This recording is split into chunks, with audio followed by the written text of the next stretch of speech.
안녕하세요 여러분, 언더더시의 DJ 윤승범입니다. 생각만 해도 시원해지는 바다, 여러분은 바다를 보며 어떤 생각을 하시나요? 저는 바다의 끝에 펼쳐진 광활한 수평선이 떠오르는데요. 오늘의 라디오를 통해 푸른 바다를 함께 파헤쳐보고자 합니다. 끝없이 펼쳐지는 바다 한가운데서 바다의 이야기를 들어보는 언더더시, 지금 시작합니다.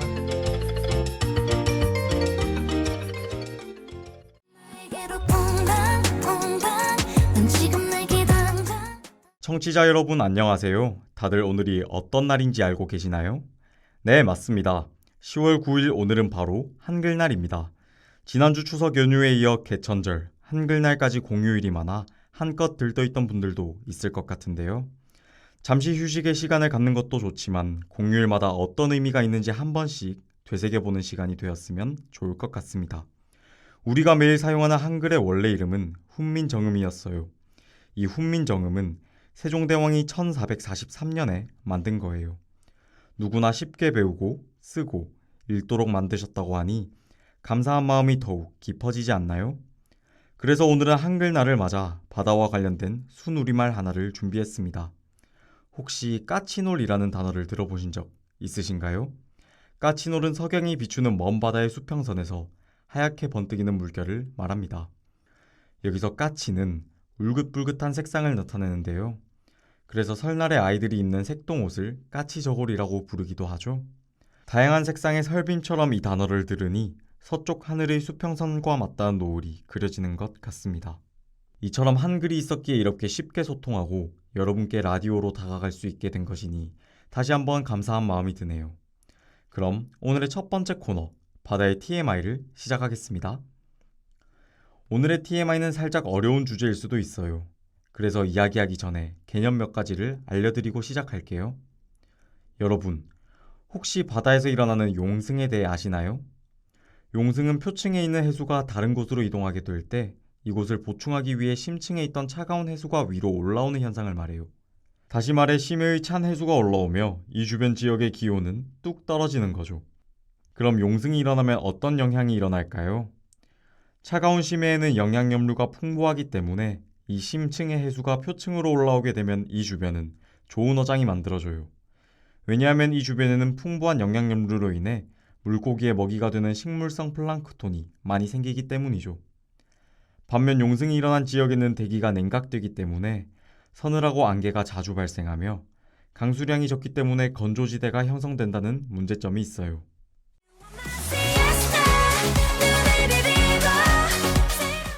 용승에 대해 잘 이해가 되셨나요?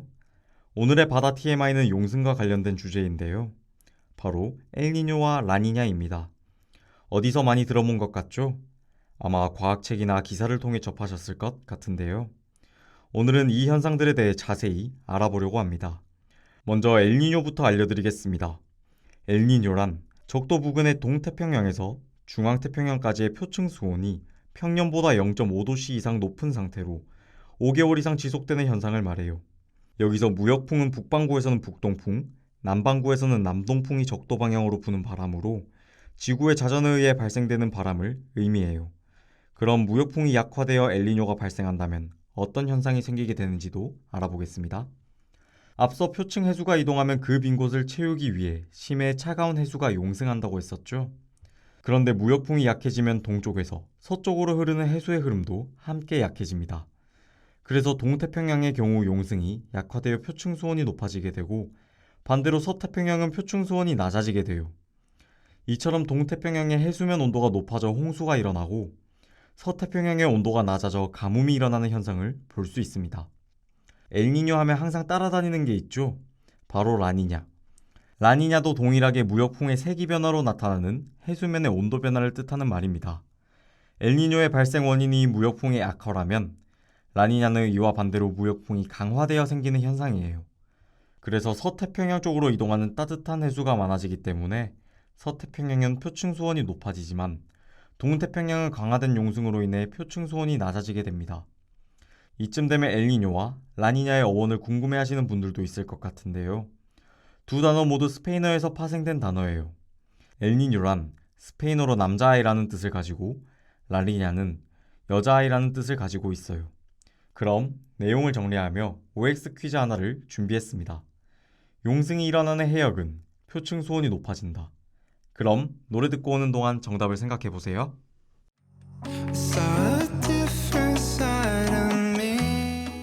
라우브의 마인 듣고 왔습니다. 퀴즈가 너무 쉬웠나요? 역시 언더더쇼의 청취자답게 엘니뇨와 라니뇨에 대한 TMI를 잘 이해하신 것 같네요. 정답은 바로 X였습니다. 용승이 일어나는 해역은 표층 수온이 높아지는 것이 아니라 낮아진다는 것 기억해 주시면 좋을 것 같습니다. 이번 코너는 세계의 바다 관광지를 소개하는 시간인데요. 지난화에서는 일본을 소개해드렸었죠. 다들 기억이 나시나요? 일본은 바다로 둘러싸인 섬나라인 만큼 아름다운 바다가 많다고 했던 것이 기억나네요. 오늘 소개해드릴 나라도 비슷한 특징이 있어요. 이 나라도 바다로 둘러싸여 있는 곳이거든요. 바로 호주입니다. 흔히 호주라고 불리는 오스트레일리아 연방은 오세아니아에서 첫 번째로 전 세계에서 여섯 번째로 면적이 넓은 나라입니다. 오스트레일리아라는 이름은 고대 남반구에 있는 가상의 대륙을 이르던 말인 테아 아우스트랄리스에서 유래된 말이에요. 17세기에 유럽인들이 이곳에 처음으로 방문하여 지도를 그렸는데 이 이름이 자연스럽게 적용되었다고 해요. 가끔 비슷한 이름을 가진 오스트리아와 이름이 혼동되는 경우가 많아 보통 호주라는 이름을 사용합니다.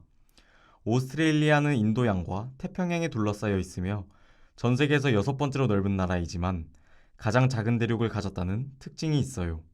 그래서 섬 대륙이라 불리기도 합니다. 이렇게 면적이 넓은 만큼 다양한 풍경이 공존하고 있는데요. 북동쪽으로는 열대우림이 있고 남동, 남서, 동쪽에는 산맥이, 그리고 중앙부에는 사막이 위치하고 있어요. 사막과 더불어 반건조지대가 국토의 대부분을 차지하고 연평균 강수량이 500mm 미만이라는 점 때문에 사람이 거주하는 가장 건조한 대륙이기도 합니다. 호주의 기후는 앞서 이야기 나왔던 엘니뇨와 더불어 바다의 흐름에 영향을 많이 받아요. 이러한 자연현상으로 인해 매년 강수량에 큰 변화가 생긴다고 합니다.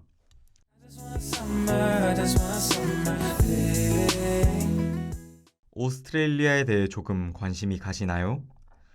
호주는 아름다운 자연 경관과 더불어 넓은 바다가 돋보이는 곳이라 사람들이 많이 찾는 휴양지 중 하나이기도 합니다. 그중 저는 남호주 캥거루 아일랜드에 위치한 비본 베이 비치를 추천해드립니다. 아름다운 해변으로 둘러싸인 캥거루 아일랜드 중에서도 비본 베이 비치가 가장 아름다운 곳으로 손꼽힌다고 합니다. 주변에 특별한 관광 요소는 없지만 그것이 이 비치만의 매력이라고 할 수 있습니다. 길게 뻗어있는 백사장과 맑은 바닷물 사이로 헤엄치는 생물들을 생각하니 벌써 힐링이 되는 것 같네요. 남호주에 방문할 기회가 생긴다면 비본베이 비치를 방문하기를 꼭 추천합니다. 다음으로는 태즈메니아에 위치한 와인글래스 비치를 추천해드립니다. 이름을 들으니 해변의 생김새가 살짝 연상되지 않나요? 네, 이곳은 와인잔에 담긴 푸른 칵테일 같은 모습을 하고 있어 이름이 지어졌다고 해요. 참고로 이렇게 바다가 육지 쪽으로 들어와 있는 형태의 지역을 만이라고 합니다. 와인글라스 베이의 백사장은 완벽한 곡선을 이루고 그 안으로 맑은 바닷물이 흐르고 있어 자연의 아름다움을 한눈에 느낄 수 있는 장소입니다.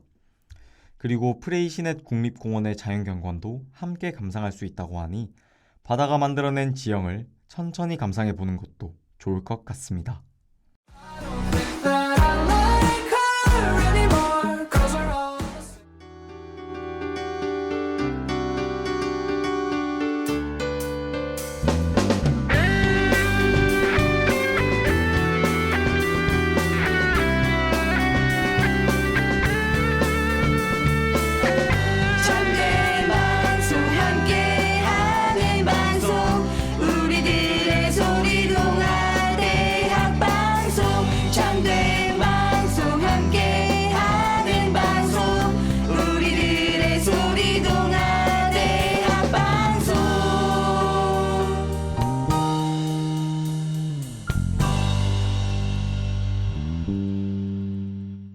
바다에 담긴 이야기 잘 들으셨나요?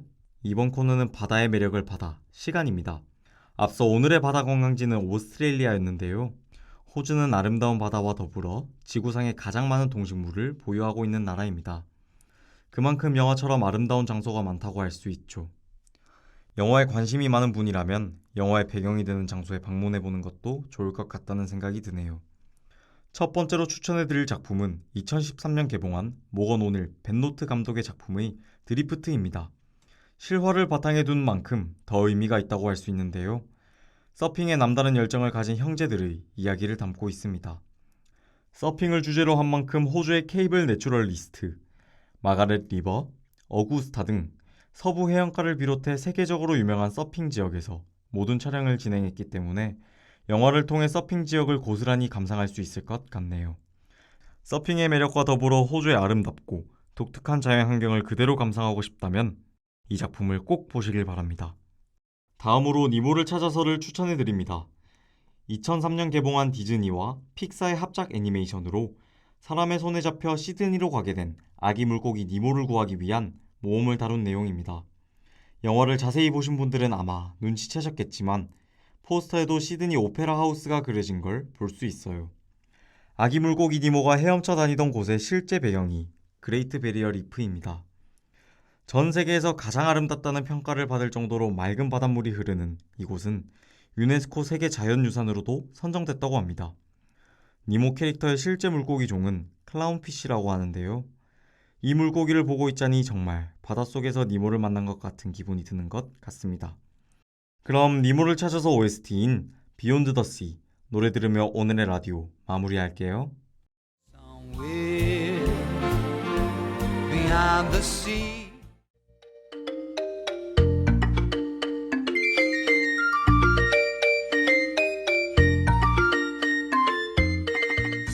오늘 소개해드린 바다의 이야기 어떠셨나요?